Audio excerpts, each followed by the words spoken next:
pretty one, Ulysses.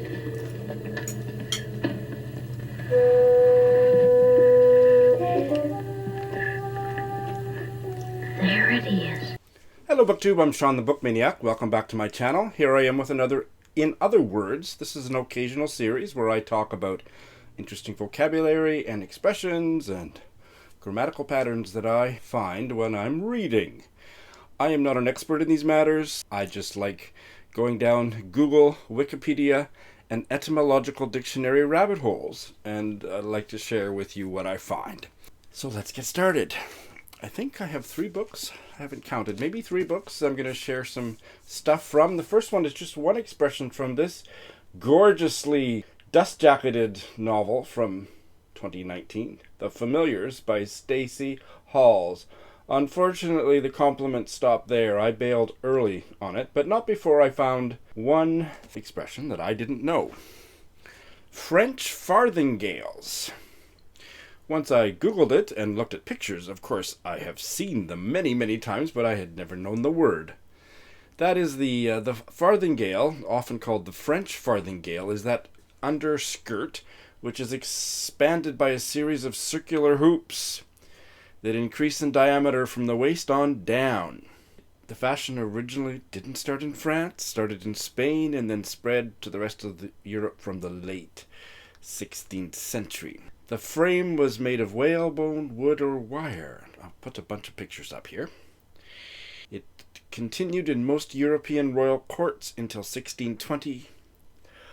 And now that I look at it a little more closely, a variation of this was the French farthingale, also known as the wheel, or great farthingale, which was tilted upward in the back. So I will try to show pictures of that, because yes, I have seen that variation, and that is a bit different. Often with the help of a padded pillow called a bum roll. Not a bum wrap. That's for another episode of In Other Words. A bum roll. I know that's why my bum looks so big. How about yours? Also, there was an Italian farthingale. Smaller and more delicate version. Of course, those Italians. So the word farthingale comes from an obsolete French word verdugale, which comes from the Old Spanish. That's the origin of the fashion item, so makes sense. Verdugado. And those words all meant stick or shoot of a tree. And you can hear in those etymological roots the word verde, green. So green, tree, stick out. Verdingale through verdugale into French farthingale. Oh my goodness. And there was an accessory to this, a farthingale chair. Here's some pictures of those, and I was thinking, what? They don't look hooped or anything, but no, they were chairs designed for ladies wearing farthingales that would be comfortable for them to sit on. So, there you go. Well, that was pretty darned interesting. I recently read my first novel by Pearl Buck, The Good Earth. I absolutely loved it. Several times, I think, in that novel, she uses meat as an adjective, and maybe I'd seen it before and wasn't paying attention, but anyway, I finally took note of it, and using meat as an adjective is rather archaic, but it means suitable or proper. Now, I went down pour yourself a glass of wine or second cup of coffee or whatever, because I went down a whole bunch of different rabbit holes. This just opened up into fabulous linguistic territory. So the adjectival meaning of meat started in English around the year 1300. And so that would be, I guess, Middle English. And it originally meant, in Middle English, having the right shape or size. So you can see how proper, suitable, appropriate would follow quickly from that. That derived from the Old English, and I don't know how to pronounce it, gemate, or gemete, suitable, having the same dimensions. And then you can trace it back Proto-Germanic. I won't try to pronounce any of these words. Proto-Germanic, Old Norse, Old High German, German. But it all goes back to a Proto-Indo-European root, med, M-E-D. Hold that thought. I'm going to come back to med. But it is actually etymologically and semantically related to the other word that's a little bit more common in modern English, but still not very common. Meet, the verb, not the verb let's meet tomorrow, but the verb to mete out punishment, mete. That means to allot, so to allot punishment. So that also traces back to the same Proto-Indo-European root, med, and you can see that to mete out a punishment is to measure or ascertain the dimensions, quantity of something, to measure something out. So to mete out punishment is to decide how much and to administer the appropriate amount of punishment. So think about that. To measure out the appropriate amount, there's where they meet. Did you see what I did there? But the adjectival meaning of meet, to be suitable or proper, it's inherent in the mete word too. And then when I got back to the Proto-Indo-European root, it means to take appropriate measures, med. So just let these words wash over your etymological brain and see if you can feel. Many of them I can feel, some of them I can't. But how they all incorporate that meaning of taking appropriate measures. Accommodate, commodity, empty, modest, immodest, medical, medicine, meditation, modal, mode, model, moderate, modern, modest. There's so many. Mold, remedial, remedy. All of those go back to that root, and I can hear it in more than half, I think. And I didn't go down any more rabbit holes to tease out the connection with the other ones, but just wow. All right, I have a whole bunch from a collection of short stories by a Irish writer, Mary Lavin. The short story collection was called In the Middle of the Fields. I believe it was originally published in the 1960s, and I read it for the Irish Readathon that I did in March.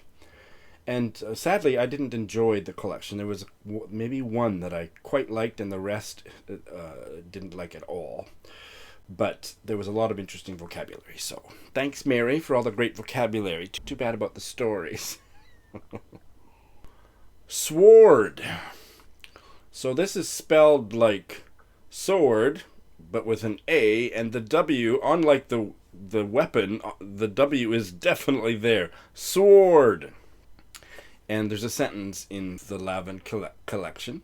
She envied the practical country people who made good the defaults of nature as readily as the broken sod knits back into the sward. So sward is like turf. It's an expanse of short grass.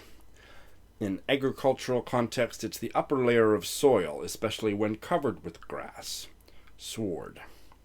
And it comes from Old English, sward with an extra E in there, S-W-E-A-R-D, which means skin. So it's kind of like the boundary between earth and sky, I guess. The sense of it being an upper layer of soil developed in late Middle English. Sword of the earth. Darby and Joan is mentioned here, and I had to look that up. It comes from the 18th century, and it's a proverbial phrase for an old married couple who are content to share a quiet life of mutual devotion. Not wealth or fame or anything like that, but just quiet, simple life of mutual devotion. Isn't that sweet? Darby and Joan. People aren't exactly sure where it came from, but it has been attributed to an English printer named Henry Woodfall, who died in 1747. And his boss was named John Darby, and John Darby's wife was Joan. It is surmised they died in their 80s. And there is a poem that was published in the Gentleman's Magazine in 1735, so a dozen years before Henry Woodfall's death, and it has been attributed to him, but it's never been proven. There's no proof, my dear, not really. And it goes like this. Old Darby, with Joan by his side, you've often regarded with wonder. He's dropsical, she is sore-eyed, yet they're never happy asunder. Darby and Joan. Next, Benisons. The sentence from the story, it was one thing to think of Mona's Benisons vaguely showering down from heaven. It was quite another to think of her dispensing them from her deathbed. Benison is a literary word that means a blessing. It comes from Middle English through Old French and Latin benedicto. It was the Latin word. Benediction we still use in a religious context, and benison comes from that. It just means a blessing. Gewgaws. Gewgaws are showy things. It's usually used in the plural, but a gewgaw is a showy thing, especially something that is useless or worthless. Gaudy, a trinket, a bauble. And nobody knows where it came from. Jaded. I know the meaning of jaded as to be bored and lacking enthusiasm, typically after having had too much of something. Jaded in a relationship, you're sick of your partner, or jaded with certain kind of novel or movie or whatever, you just have had too much of something, so now you're bored by it. Jaded. But in one of these stories, a character says that she's jaded, meaning she's tired, and I had never heard that. So yes, in fact, the original meaning, and it's apparently still quite common in Irish English, is to be physically tired or exhausted. But jade and jaded, there's a rich and varied linguistic history to tease out here. None of which is related to the jewel jade, by the way. Jade was first used in Middle English to mean a beaten down, broken down horse. A horse that you've just worked to the point where it can't work anymore. So you can see that in the modern meaning of growing bored with something, but also, obviously, to be tired. But later this word also began to be applied to a woman, or very much more rarely to a man who was considered worthless. And then it kind of went off dipsy-doodle into being a disreputable woman, and that meaning became much more common than the horse meaning, especially in the noun jade. She's a jade. But apparently, and I have some Irish subscribers, Jacqueline et al., who I'd like to weigh in here, is it still used in Irish English to mean tired, to be jaded? The next one is rout, and the phrase is to put something to rout. The excerpt from the Mary Lavin story, if such a notion had ever entered her own head, she had promptly put it to rout. So when you put something to rout, you defeat it, throw it into confusion, overthrow it, or put it to flight. So the noun rout, which in both British and American English is pronounced the way I'm saying it, rout. The noun means originally a disorderly retreat of defeated troops, or, I think more commonly, a decisive defeat. Now here is the one where I really went down this rabbit hole and just completely fascinating. The word rout goes back to Middle English and was based ultimately on the Latin word ruptus, which means broken, which comes from the Latin word rompere, and rompere, I bet. Latin pronunciation, rompere? I don't know. And that all went through France and Anglo-Norman and blah, blah, blah. Just fascinating. But, okay, so ruptus, you're probably thinking about other words already, and you're wondering if they're related, and you are probably right, but hold that. Because what I found was that the Middle French version of this word was spelled the same way the English word, which too comes from the French, route. R-O-U-T-E, that's the spelling of the Middle French version that also meant this, a disorderly flight of troops. And goes back to this breaking off, or, spoiler alert, rupture from rupta, which meant a breaking off or a rupture from Latin. And then I'm thinking, so root, and this is where pronunciation, I saw on the internet, so it must be true, that Americans pronounce root the same way everybody pronounces route to rhyme with out, Route 66? I don't think so. That's a famous song. They don't say Route 66, do they? In America, it's route. In British English, we say, and Canadian English, we say route for R-O-U-T-E. But anyway, I began to wonder if there's some connection between route without the E and route with the E, and I'm gobsmacked to be telling you that, in fact, there is. I mean, when you look at the two words side by side, there should be. But in terms of how we use them today, I couldn't think of how they would be connected. So, the noun route, let's talk about that, comes from the early 13th century from an old French word spelled R-U-T-E, but it also went back to that Latin rupta, and it meant a road opened by force. So when you think about it, in terms of ancient history or going back thousands of years, people had to make roads, and those roads ruptured, were forced upon the natural landscape, and that is where the word route comes from.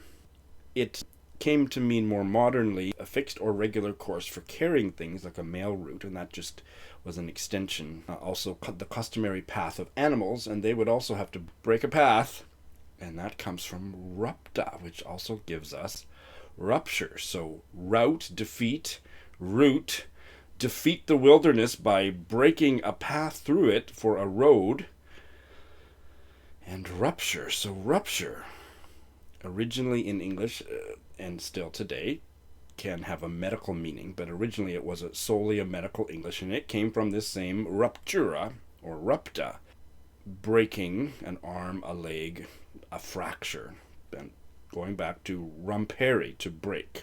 So just think of all of the words: interrupt, rupture, corrupt. I mean, there's just so many. But all of those are connected etymologically through to route and route. That was just fascinating. Next, a very Irish word, gom. It means an idiot or a fool. G-O-M. I don't have much else to say about that, but it's very Irish, and I don't know how common it is today, but Jacqueline or some others of you, please tell me. And next, the last few come from another work of Irish literature, this one from 1899, Some Experiences of an Irish R.M. by Edith Somerville and Violet Martin. I didn't end up finishing this. I enjoyed the first half of it, and then I had enough, and they were all kind of the same, and they were all about fox hunting and stuff, and I just had enough. But anyway, got some good vocabulary out of what I read. Taggeen, Irish slang for a small cup or glass of spirits. So that's the small part I don't really like. I don't know what the word is for a big glass of spirits. Maybe Jacqueline can tell me that. Offscourings. It's like the dregs, the rubbish, the refuse, the filth or defilement cleaned off, scoured off, and thrown away. So it's used in a humorous way. In one of the stories, I think the narrator talks about he and his bedraggled fellow hunters, and he calls them the offscourings of the original team, so like the leftovers, the dregs. In biblical use, it had a much more serious meaning, which was kind of like a group that was taboo and deeply despised in a culture, cast aside like rubbish, and in singular meaning was also used to describe a worthless or contemptible person. Dates from the early 16th century, but the earliest use was found in the New Testament, presumably the English translation. Scour is to cleanse, to clean by hard rubbing, and it dates back to the year 1200 in English, coming from the Middle Dutch and Old French, going back to late Latin excurare, clean off or take good care of. Curare also gave us the word cure. And the last word, also from the Somerville and Ross stories, was interesting. Euphuism. No, I had it and then I lost it. The pronunciation's difficult. Euphuism. Euphuism is a peculiar mannered style of English prose. It takes its name from a prose romance by John Lilly, published in the year 1580. Euphuis. Euphuis is a Greek word that means graceful or witty, but euphuism, I've already forgotten the pronunciation. Because different versions of that, or different, are pronounced, syllable stress is different, so. Euphuism was coined from this play by Lilly, a preciously ornate, sophisticated style using a deliberate excess of literary devices such as antithesis, alliteration, repetition, and rhetorical questions. Classical learning and remote knowledge of all kinds are displayed. Euphuism was fashionable in that decade, the 1580s, especially in the Elizabethan court, and also from what little I have sampled, I'm willing to go out on a limb and say is also very popular with publications by Fitzcarraldo editions. Apparently, from what I've been able to gather, doing a cursory look at the Wikipedia page, Lilly was not satirizing this style, he was celebrating it in this, now what is it, a play? Oh, he wrote 2 books, I'm sorry. One was called Euphuis, The Anatomy of Wit, 1578, and then Euphuis and His England, 1580. Euphuis and The Anatomy of Wit is a didactic romance. So prose romance, I guess. Yeah, that's not, I'm having trouble sorting this all out, so I'm not going to pretend I know more than I do. But really overly didactic, pretentious, purple prose would be another way to talk about it. So, that's what I've got for this edition of In Other Words. I have inevitably made some mistakes or missed nuances of things, and I'm relying on you to set the record straight in the comment section below. Thanks for watching.